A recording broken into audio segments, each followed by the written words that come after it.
साल में तो ऐसा बहुत कुछ होना चाहिए था जो नहीं हुआ।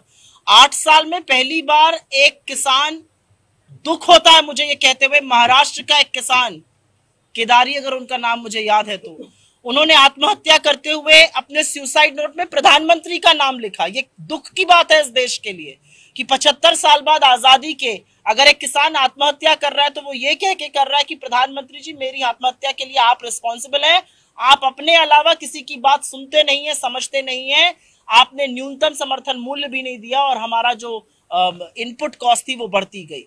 ये कितनी दुख की बात है।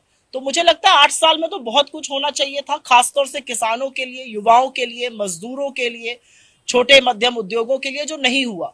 आपने जो किसानों की बात कही, चाहे वो फूड सिक्योरिटी एक्ट हो जिसका इनडायरेक्ट बेनिफिट किसानों को मिला, चाहे वो माफी, जो कर्जे की बड़ी माफी हमने करी वो हो, असल में आपको किसान को सुविधा पहुंचानी है।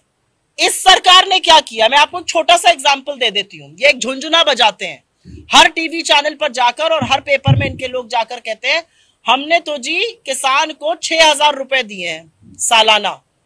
आप मुझे एक बात बताइए, 27 लाख करोड़ रुपए आपने इस देश से वसूले एक्साइज बढ़ाकर, डीजल का दाम आपने बढ़ाया, जीएसटी खाद पर आपने लगाया, ट्रैक्टर के पार्ट पर जीएसटी आपने लगाया, कृषि उपक्रम पर जीएसटी आपने लगाया, कीटनाशक पर, खाद पर जीएसटी बढ़ाया, दाम बढ़ाए।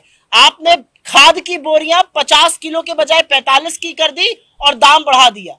ये कौन सा औचित्य है? और आप कहते हैं आप किसानों के हितैषी हैं। मुझे लगता है इससे ज्यादा किसान विरोधी दूसरी सरकार हो नहीं सकती।